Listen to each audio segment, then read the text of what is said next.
And so when someone says, I'm just tired, I don't want to stand up. I said, yeah, because we stand up like how many times a day? So are you tired every single time you stand up?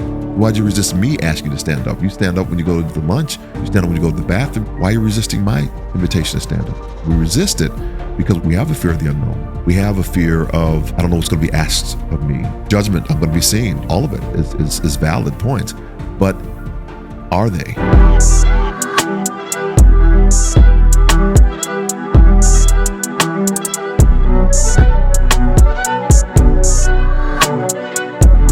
We all have our fears, our doubts, and our uncertainty that through life or business, we go through it every day, including myself. Fears and so many other things that we face on daily basis. I'm here with John Register, one of my dear friends, national speaker, published author, coach, leadership coach, and he's here to teach us how you can amputate your fear.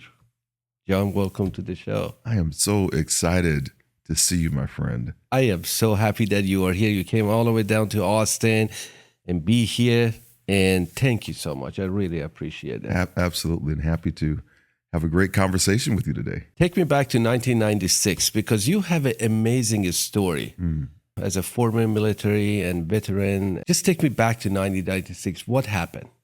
How your life changed? Yeah. I was training for the 96 Olympic Games in the 400-meter hurdles, and I had a really good shot of making that team. USA Track and Field News has picked me as the one to watch for the 96 Games in that race.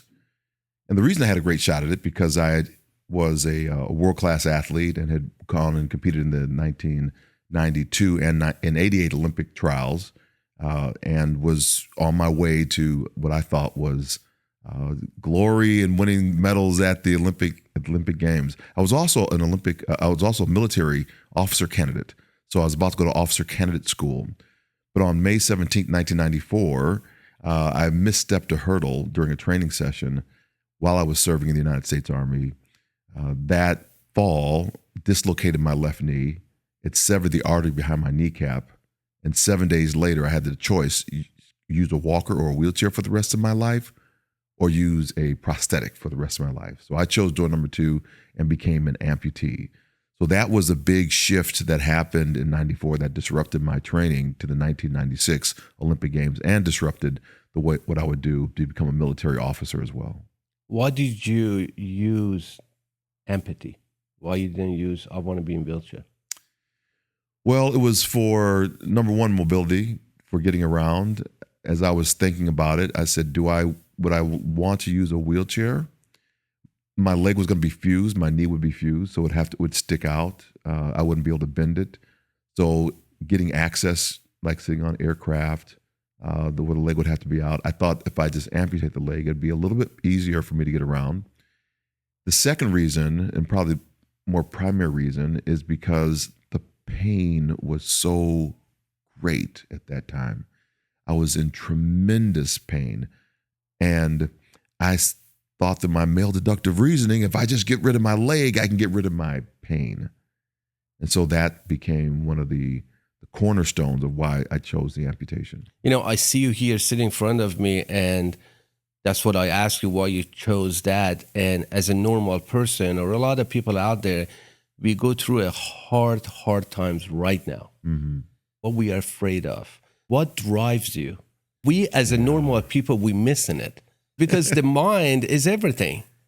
It is everything. And so I'll get into that answer in a second, but I want to make sure that people understand that it wasn't easy. It was not an easy journey to move through that process. I went through some significant doubt, some identity issues. And I think we have to first understand that yes, this is happening, and it's okay to grieve the loss of what was lost. And so for me, it was my leg, and I had to go through that process.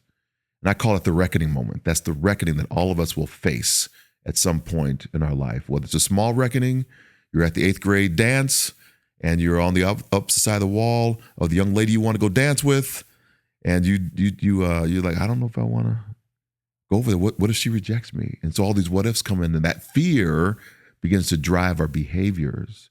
of what we'll actually do. But if I don't take that risk to see if that young lady would, in my case, would say yes or no to the dance, then I would never know. And that fear begins to perpetuate itself and drive. And fear is only the story I'm telling myself in that moment. I'm not talking about fight or flight fear where you see a snake. Even in that case, you see a snake and you jump. Why? The snake's still there. It's not moving, but we see it, even see a picture maybe of a snake on a like, it just give me the heebie-jeebies. But it's not doing anything to us at that point. So I was going through identity. Who am I now? What's my identity? Am I still a husband to my wife? Am I still a son to my father and mother? How's my son going to see me with this one leg now? Do I still have a job in the military? Can I support my family? I mean, my Olympic dreams are over. And in that moment, when I was kind of going down the downward spiral, my wife, Alice, comes over and she says, "You know what, John? We're going to get through this together. Wow. This is our new normal." And that was, for me, I thought was the first time that I understood who I had as a spouse. That this is what it means when we take the marriage vows of for better or for worse. And we're so quick to discount. We want the for better, and then when it gets for worse, I'm not sure if I want to stick around for this. But that's when things really get tight. And my son, that we were on the playground when that happened, and she had knelt down beside my wheelchair. I was in a wheelchair with one leg, and I'm just bawling, I'm crying. And my son, he's on the swings playing. He's 5 years old. And he jumps off the swings, and he hits the ground. He comes running over. "Hey, Mom, Dad, you see my big jump? You see my big jump, Mom, Dad?" And he jumps in between myself and Alice. And in that moment, I realized he has just validated me as his father and created a new normal for himself. And so that was the push I needed for my family to see me as just husband, as just dad. My mom and dad see me, I'm just son. Because who was telling me that I was different? What had I allowed in society to tell me that just because I have an artificial leg now, or not even a leg, and I have to use a prosthetic, that I'm now different? And I think we have a lot of things in society that do that for us. We have maybe the antagonist in the movie Peter Pan, Captain Hook. He's an above wrist amputee. He's scaring the kids, the Lost Boys in the movie Peter Pan. He's the villain. But wait a minute, I'm an amputee. Am I now the villain in people's movies? Every Halloween we see people with disfigurements, or we see people with mental health challenges. Freddy Krueger, Jason, and they all come to our doorstep and we give them candy. We're trying to scare people. But when we have school shooting, it's so easy. It's all those mental health folks. It's very difficult to break out of that mindset because society has dictated and normalized us in a way that we don't see each other. I was speaking to a company before I came here. Had a great chat with their executive director, CEO, for a massive company. And we're out in Vegas. And one of the things I said was I was challenging myself to give them something new that's out of the ordinary. I'm always trying to do that. And one of the things we always have is everyone's a champion, right? And I've kind of kicked back against that no, you have to earn that championship, right? You have to earn how to be, or have you really won? And as I thought about it, I said, you know what? Everybody is a champion because everyone won a swim race. Everyone was first to the egg. And that created life. So everyone that we see around us is an individual champion because they made it to life, and life to here. Us talking. You were first to the egg. I was first to the egg. So that means that we can look at people as a DNA fingerprint and celebrate every life that we come in contact with. There is no difference between it because we all start off that champion. So that's how I create that champion's mindset to continue us, down that path, down that road. And that's what I was trying to get back. I was trying to move myself into the space where I saw myself as the way I saw myself prior to the injury. You said in a way that it was an easy transition, but I'm sure it was very hard for you to come with a new life, with a new norm, with a new way of living, including with the wife, with the kids, with the society. How they're going to see you, how they're going to perceive you, how you're going to interact with them. A lot of us, we go out there, we really don't know. Something happens, we go bankrupt, we're dead. It's the end of the world. And then you ask them, I'm going to cut your leg. No. And they don't understand it because you serve in the Army, you serve in the Gulf War, I serve in military, not the U.S. Nothing is worse than losing a friend or a soldier next to you. You can't take that pain away. Right. It's going to stay with you forever. Forever. And when there are veterans coming back with a different disability, most of us, we're really trying to understand them, but we actually don't understand it. It's very different perspective that sometimes I'm asking, do I have the right mind? Am I thinking right? Or the whole population, they see me wrong. They don't understand, especially for you. You say, I'm going to Olympics, and that happens. Career changes, life changes. That's so much. But you still keep going. You adapt and actually grow. Right. What other people can do. Yeah. That process, when I started sharing, is around the reckoning, right? The first piece that we have is we have to know that something has changed, something has happened. Once we stop saying, I wish life would go back to the way it used to be, or getting this back, now we're free to have a new vision and create opportunities for us.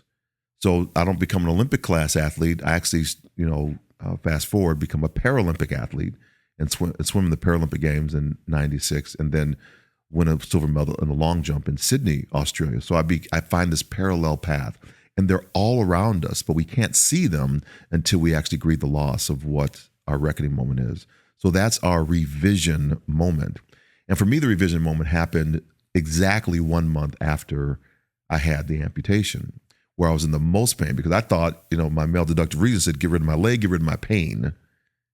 But after the leg was taken off, there was phantom pain. And I didn't realize about this phantom pain was worse than the actual pain that I had. And now you can't do anything about the phantom pain. So as you're saying about the pain that we all feel from the loss, that's the phantom pain that we feel, because we cannot get that back. We can't go back. I was just doing this, great story now is I'm in a reckoning moment right now with my daughter. My daughter's about to give birth. So my baby girl is about to have a baby girl. And we've done so much together in life. I've taken her on her first date. I've took her to Paris on her request at 11 years old when she wanted to go for her birthday, when her flight attendant mom gives us tickets to go to Paris. And then we go to the women's Final Four. Every year we're going for like 4 or 5 years when she was in high school. And we just did the last one down in Tampa, where she's a woman grown, and now we are there. And I'm realizing that when this baby comes, we will never have that exchange of father-daughter in the same way that we had it prior to it. So I've been really struggling with that. I've been really, this is my baby girl.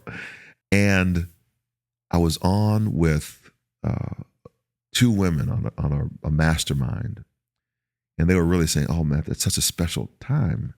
And they gave me a different framing for it. They got me past the reckoning by saying, everybody will be with your daughter, but in a different way. They'll be doting over the baby and not her. And this is your time to say, I still got you. Wow. And what a reframe. New vision comes up. I'm no longer thinking about the grief as much of our special time, because I can still say to her, hey, let's go to the women's Final Four I know you may want to take your, the baby, but let's just make it you and me, because I still see you. And I have this another special relationship now I get to do with my grandbaby, my new granddaughter, right? So I think that's the piece of how we move through it. We just have to do it. The other thing I think that people don't do is they don't get a chance to shift from the revision into what the renewal is, where that phantom pain actually comes that we can't get back. And what happens is we have other people who are believing for us what we can or cannot do, which is based upon what they believe they could or could not do if they were in our situation. So they're the closest ones around us. It might be the doctor, they might be the husband, the wife, the spouse. Says, I don't know if that business plan really is just something that you should do right now. I don't know if this amputation is the right thing for you.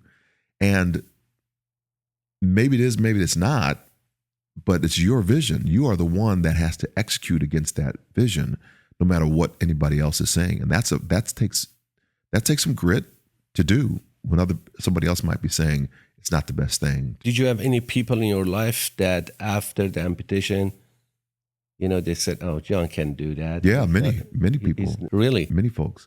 And it still happens, right? It still happens, not maybe just because of the amputation, but because they see that different you. Yeah, exactly. Or they're trying to live vicariously through you of the dreams that they have yet to accomplish. That's why I say you and I were uniquely designed for a specific purpose. And the closer we get to that purpose, and I think that purpose, as Jade Simmons says, is what other people do because of what you do. So they're released to do whatever they are. And I want to celebrate that. It's a very difficult thing mindset to have, that I don't have to apologize for who I am in any situation, how I'm showing up, as long as I'm breathing life into others. My Creator, my God, has breathed life into me. So it's my duty, obligation, responsibility to breathe that life into other individuals. That's inspiration. So it's the Latin word inspiro, which means to breathe into. I think one of the reasons that we don't get to where we want to be and be happy and reach the success is because we think we know body. Because the other people's perception that they got into us. I'm an immigrant. Mm-hmm. My English is not good. I'm not smart enough. I'm not pretty enough. But the moment you believe you as you, and then think that I have room for improvement, things are changing. And we have all those people around us. I had it. I came here, I couldn't even speak English 31 years ago. I'm sitting in the dishwasher and doing a podcast. Holy, you got to believe that you can give more than you can receive, and then you shall receive. Absolutely.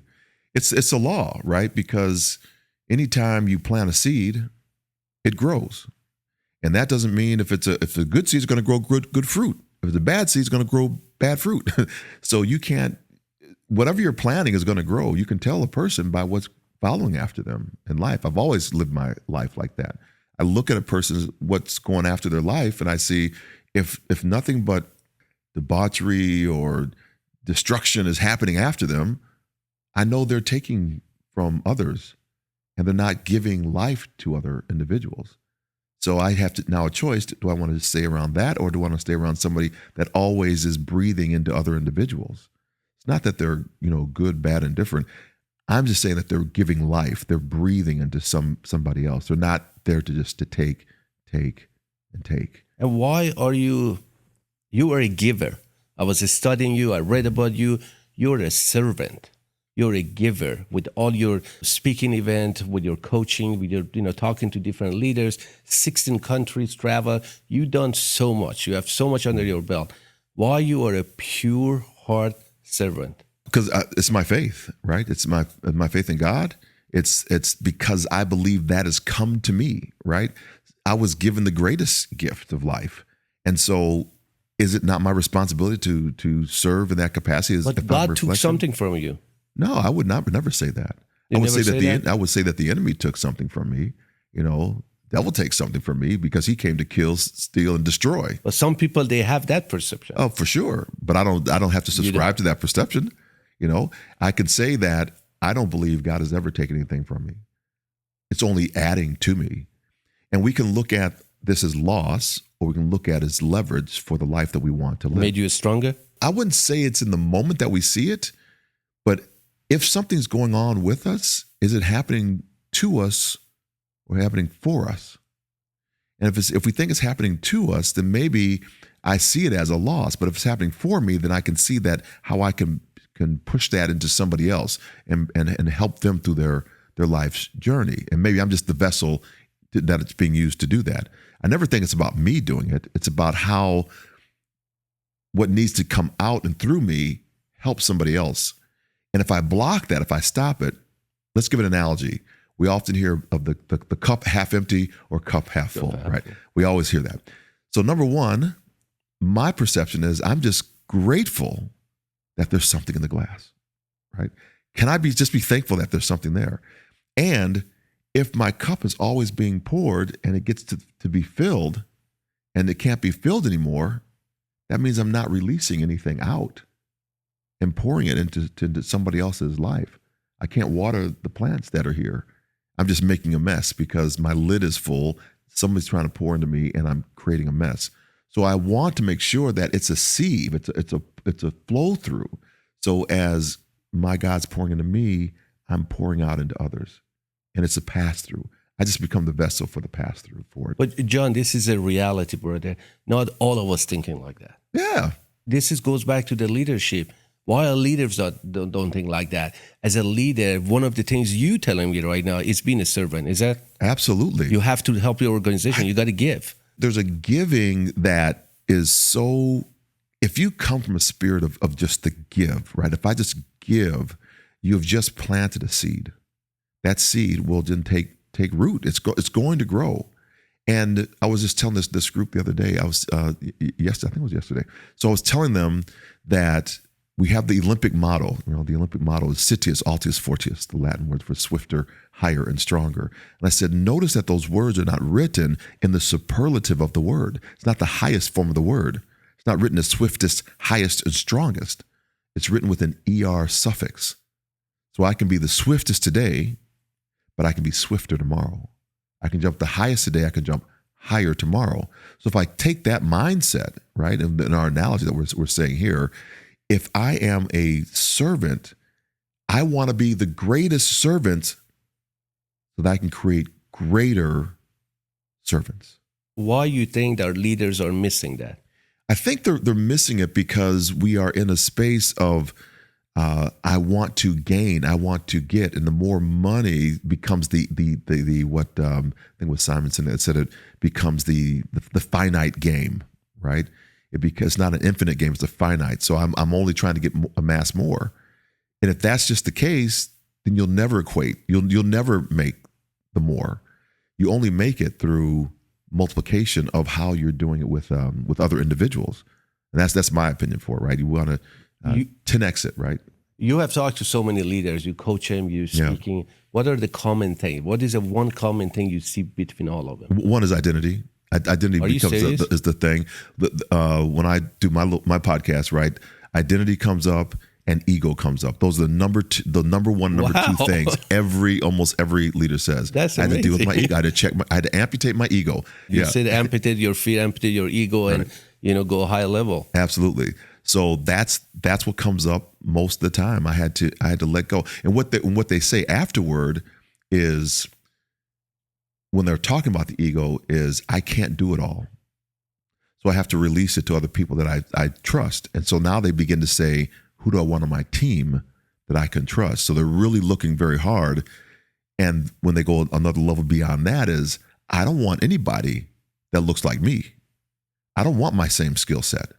I want other people that can complement my skill set so that we can become a fighting team instead of everyone that looks like me.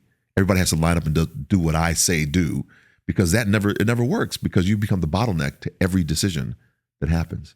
So we must find individuals who are complementing us. I don't want to do my assistant, my executive director, I call her Jasmine. I don't want to do that work. but she loves that work. That drives her. She loves putting things together. Spreadsheets make my head hurt, right? She loves getting the weeds and finding the things. And now when we come to team meetings, we all get a chance to share our gifts around the table. We have another one who's building out some systems for us right now. She loves that work. I mean, I didn't even know she did this stuff. And she's doing amazing. But that happens when somebody asks for help. But some of us, we don't ask for help. We think we know it all. And that's a bottleneck. That's why I say you're a bottleneck. You are a bottleneck. You are a bottleneck. If you are looking, if you are doing the whole work yourself, you're never gonna scale. You will always. We call it aces in places. Aces in places, right? As you see, this CEO and leadership position are changing. Younger generation coming up with less experience of leading. And that happens, you know it in technology. Young CEO that has got like a $15 million investment. He's 27 years old. How these people, they're going to lead? I'm not saying they're stupid. If you're watching, I'm not saying you're stupid, but how they're going to lead the future that we're going toward right now? Yeah, I don't look at it as that. I look at, like, when I talk to like the young kids, like if I ever get a chance to go to speak to high schoolers or, junior high schoolers, I always call them leaders in the moment, because somebody is being the leader in that classroom. Someone's always being looked up to. So I don't know what the shift is happening, even though we're going more tech, we're going to AI, we have a lot of things. And I don't know what leadership now looks like. I know what it looked like for my generation. I'm not sure what it's looking like from their generation right now. Because here's a generation, when I spoke for the United States Air Force Academy, of the new cadets who have come through that lived through the pandemic, that never had a high school graduation. I just went to my 35th or 40th high school reunion. They don't have that. They're not going to have that. They had a drive-by during their graduation. They got their diploma with masks on and in a car window. They didn't have the social skills that we came up with. So there is a movement that's coming that I can't identify with because I haven't had that experience, but they've had that experience. So how does leadership, the empathy, look in their world that I can't really see right now? So it'll morph, it will change, it will shift. I still believe that the soft skills are going to be needed, very much so, because if we don't have it, it becomes more transactional. Even though we have artificial intelligence or advisory intelligence, as Sonia Dumas always says, yes, we have that, but on that stage, in the moment, I can have AI help me write a speech.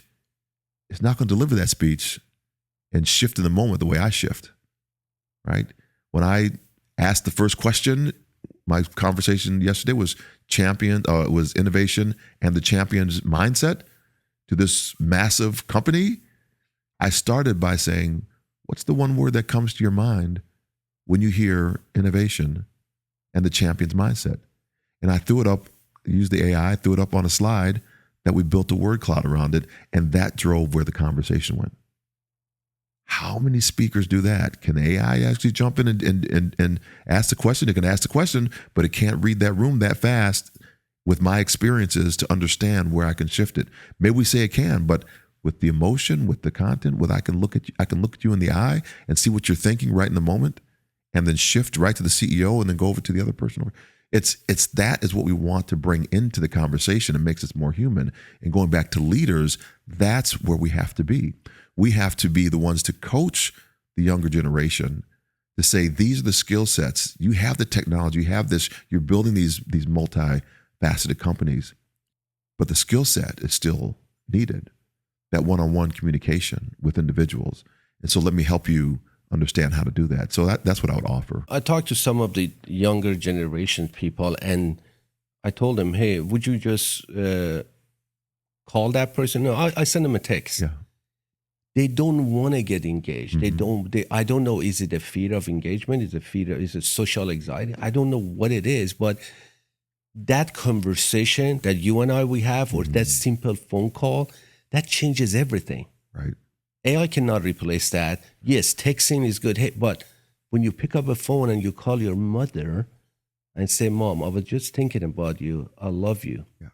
Rather than just sending a text. That's the whole different approach. Absolutely. Like I was talking to one of the high position leaders. They got 50 or 55 employees, and we were debating. And I said, "When was the last time that actually you pick up a phone and call each of them?" And he said, "No, I sent it like a mass email." Or I said, 365 days, one phone call at your day is going to take probably 30 seconds. Hey, John, I'm just up here in third floor. You don't see me. I haven't seen you, or maybe I saw you once. So I want to thank you so much for your hard work. I'm here if you need anything. 30 seconds, done. One a day. Yeah, that's right. Why we can't do that? Yeah, I think it's just the way we are wired now. We have the Zoom calls and we have the text messaging, and we use that and we think it's a tool for connection. It hits the same part of the brain of us coming together, but it doesn't have the same type of effect. So let me share why I would go out and use this now as a strategy, not the texting. I mean, that is one way to do it. Another way is to have the Zoom calls, but I came here because I want to be in front of you in a conversation. And so now this becomes a strategy that you can use. So I would teach the younger generation, get on the flight, get on the plane, go see somebody face to face, right? So that's what I'm doing with my executives now. I go and I will fly to San Francisco. I'll fly out to Portland, Oregon, and I'll meet down. And guess what? I get a lunch. I get an hour and a half of that CEO's time instead of a 15-minute little phone call, if I get the 15 minutes. So now we're talking about family, we're talking about life, and we're planting seeds to do business together. And I might not even ask for business, but we're getting in relationship, and I think that's what you're saying right now. Building relationships. Building relationships. I talked to somebody, said, I didn't get what I want. I said, okay, you planned, what kind of seed you planned? You planned apple, you want orange? Not going to happen. It's not going to happen. It's not going to happen. You plant seed for apple, you get apple. You do the orange, you get orange. Right. What you plan, what you're going to get. That's nurturing the relationship. That's so important right now. Through the leadership between your upper level leaders and the medium level and the low bottom level, it's so important. In family, friendship, everything else. I think we are missing that part, and we are responsible, our generation, to kind of push it and help these kids and say, hey, don't miss out on these soft skills.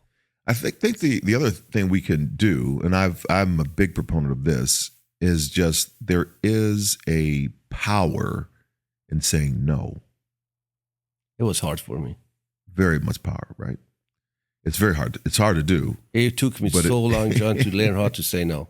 The no is a great answer.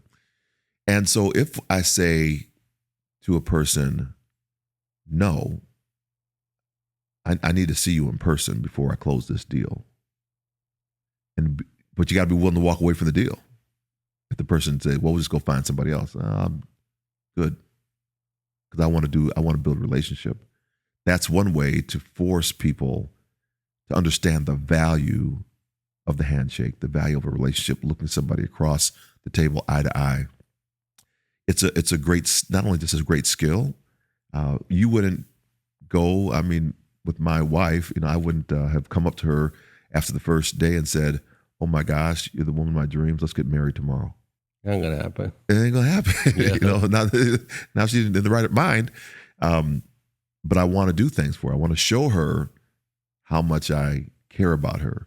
So maybe it's flowers one day, maybe some candy the next day. I'm trying to figure out what she likes, what's her dislikes in the relationship. I'm trying to get to know somebody. But I'm not asking for her hand in marriage until we have had some courtship for maybe it's a year, maybe it's 2 years. And then we find out, yes, this is the person I want to be with. And we have explored, with each other through, relationship building. So why are we doing that in business? I'd send an email. I say my product, we do this all the time on LinkedIn. I see your LinkedIn profile. I said, Here's my business. This is what I want to do. Let's make it happen. And I'm like, wait a minute, we're married now? Is that what's going on? You get all those LinkedIn weird messages. All those messages. And we do it in email and all those things. And so people, what do? We delete them. Because we see them come in, we delete it out, or we don't open them. We know this is going to be the spam. And so we don't engage in the relationship because we feel like they're only trying to do a transaction with us. Who do we respond to? Someone that puts in maybe the LinkedIn profile a video. Hey, I was looking at your profile and I see that we have these people in common. Oh, you're a Razorback too? So we're trying to get to know somebody through the commonalities of what we have together instead of just saying, I just want your business. Yeah, that doesn't work. I get those people and then I simply respond, how can I serve you? Yeah. And then they don't.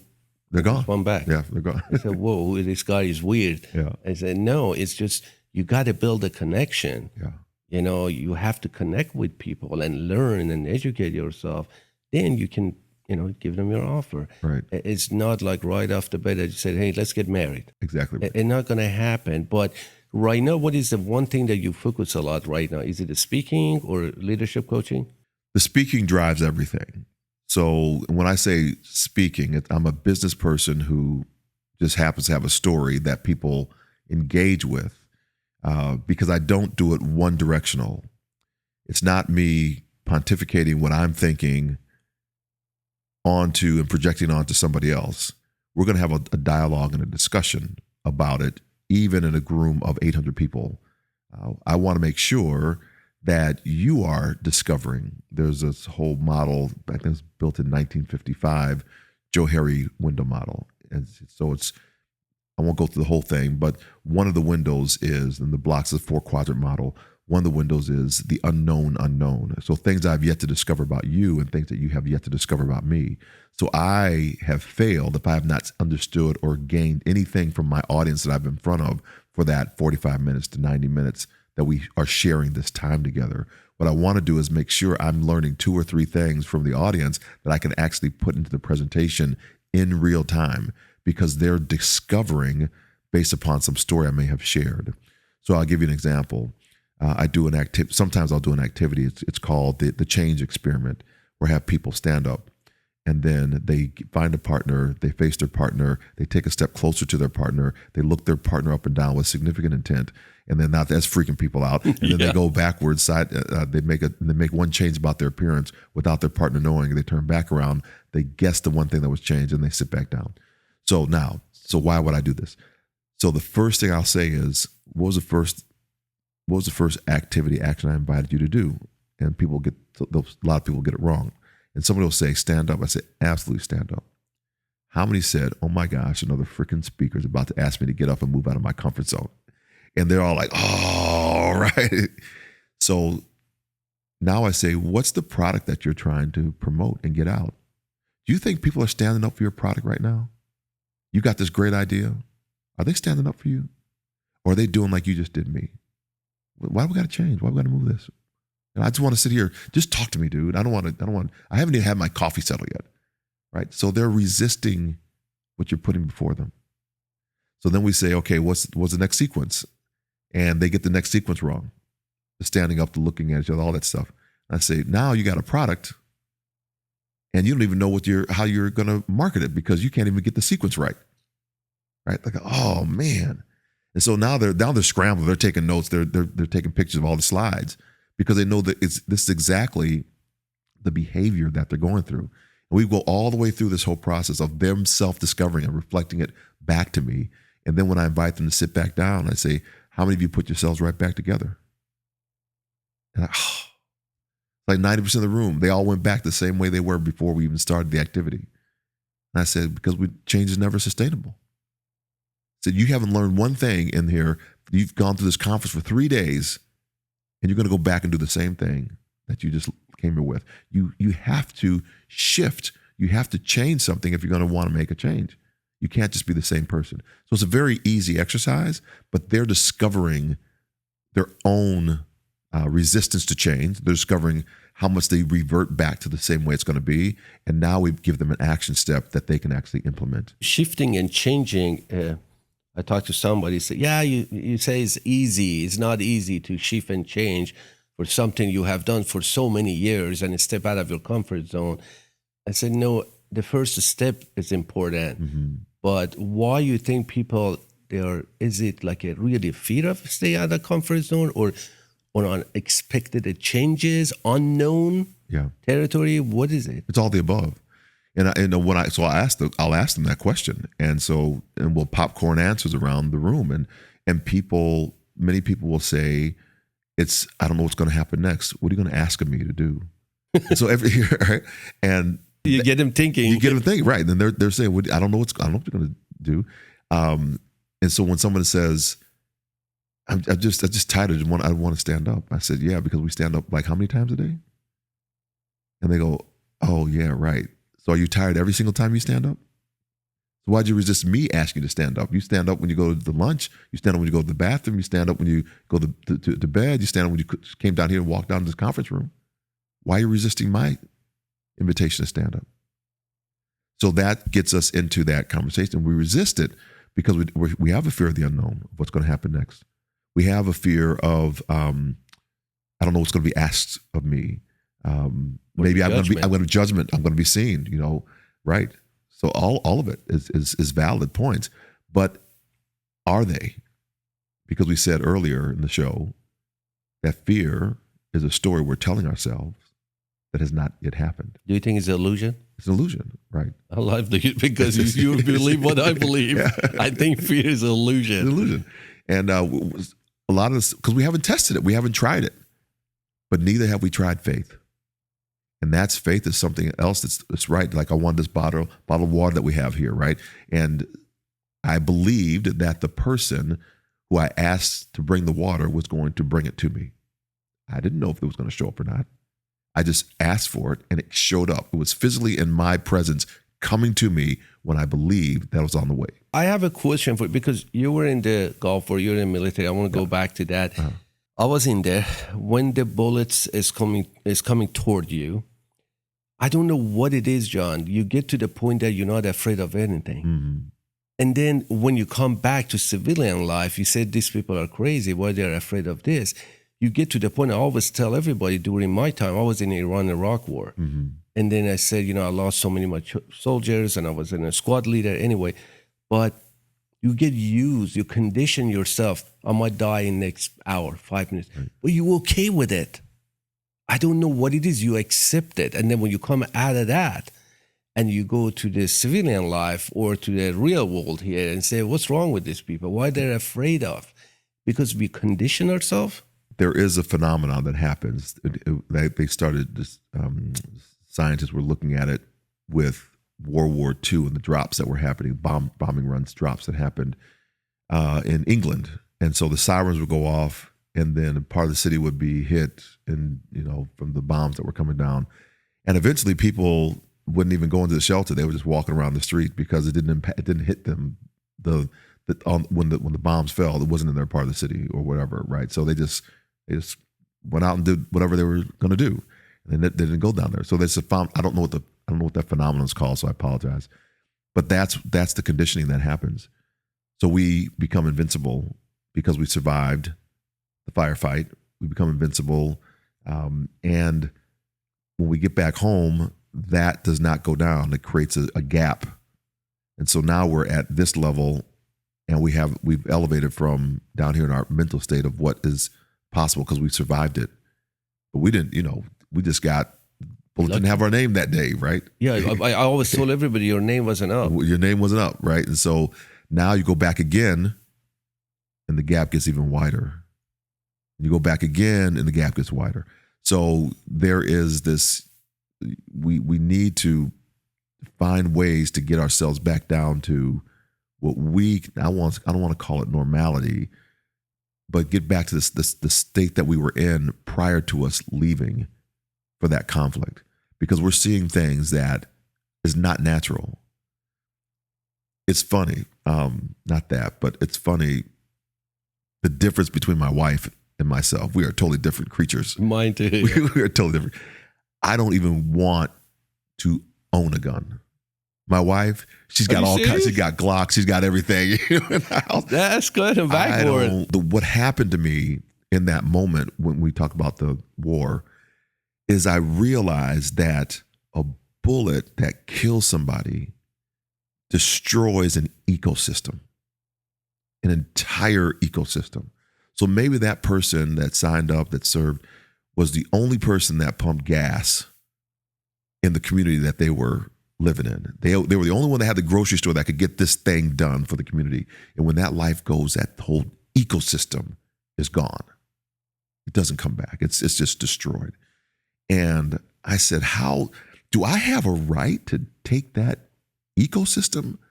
Right? I mean, I get it in war and where, I understand that piece of it.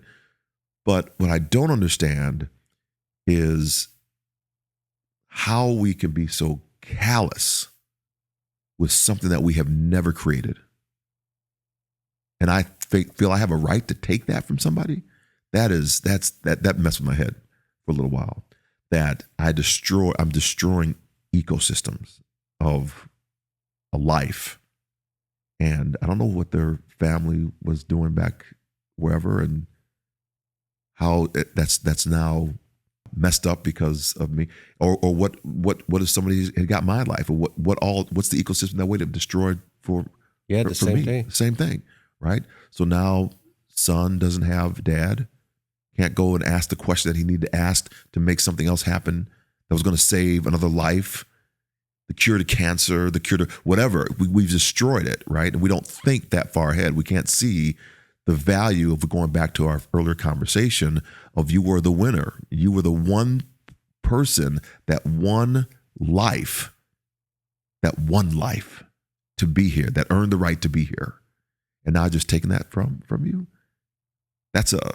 You start thinking about that. Yeah, it's very deep. It's really deep. There are different really deep ideas, different analogies, but it's a very deep conversation. I've been there, I always say when you take somebody's life, it's always going to be with you. It's always there. It's always there, but going deep in there is just really is hard. Like that's why,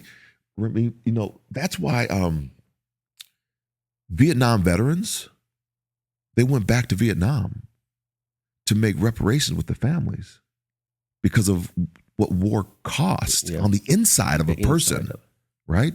I don't care what your politics are. What I'm saying is, to that individual, that psyche, that is a very difficult thing. I mean, well, I won't go there. I won't go there this far because I won't too down the road. But it's very difficult to pull a trigger.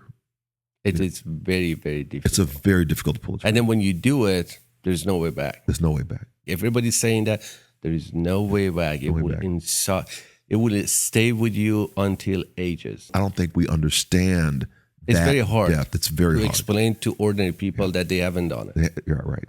If somebody out there right now is struggling with the fear of doing, fear of judgment, fear of achieving, fear of whatever, what advice do you have for them? My advice is to look at other times in your life where you have adapted around the fear. So what were some smaller steps that you took that you know that you were successful in? And compile those, maybe write those down and say, when was I a champion in this moment? When did I not let the fear hold me back, but I pushed through that fear? It was the first time that maybe you're a guy, you're playing football, and the person's about to come tackle you. You don't know what that's going to feel like. And you push through that, and you run the ball anyway, and you get tackled. Oh, that wasn't so bad. So now you're able to do more of it. So you're always going to get more when you push through that wall of fear that's there. What is coming in 2026 for you? What is the special plan? Because I know you're cooking something. Yeah, I'm always cooking something. Number one, what I want is more time with, not more time, I say, with more opportunities and experiences with my daughter, with my son, with my grandchildren. Right? You're honing on that. I'm on that like nobody's business right now. I'm understanding it from a different perspective, I think. What I also want on the business side is being able to take the ecosystem that's being built right now and multiply it. So here's what I mean. The keynote speech is just one aspect, but But I'm finding that executive CEOs are now asking for the fireside chat. They want, can I come in and talk to their leadership team? And let's put everybody through that RE3, the register way action model, where we have the reckoning, the revision, the renewal. Because when you think about it, it works in 6 different ways. It works for the individual, for those 3, and it works for the team that you're coaching. For those, because you can see where people are. In the reckoning, the language is different than the revision. Yep. Which is different than the renewal. The language in the reckoning is, man, why we got to do this? What's going on here? Why we got to change? In the revision, I think I see a pathway. We can align this and this. So we're seeing vision. And in the renewal, man, this is hard. This is really hard. But I see we have a pathway forward. We can't go back to the way it used to be. Those are 3 very different, distinct pieces of language that people will use. And you can be at a reckoning moment in one area of your life and a revision in a total other area of your life, and a revision and a renewal in another area of your life, right? So right now I'm in a reckoning moment with my daughter, right? Which just moved into a revision moment. Revision. Right. And so now, but with my son, I'm in a renewal moment with him, because we are moving in a place where he has just taken over a basketball team in Canyon City. He's building, and there's no going back. So he's amputated he's made the decision to become the coach.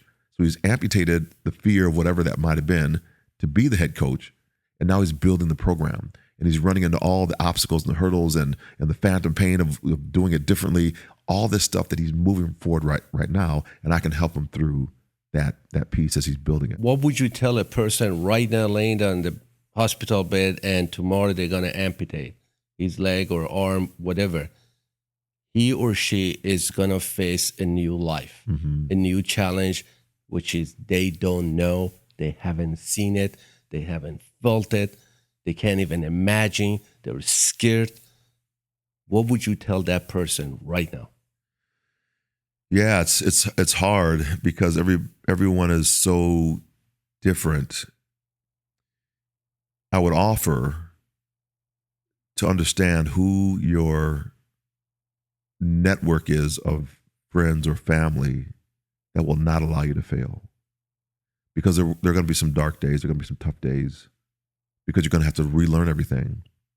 You are going into a renewal phase, and a renewal phase only happens when a commitment has been made. When the doctor amputates my left leg, I cannot get it back. So now I have to learn everything fresh again.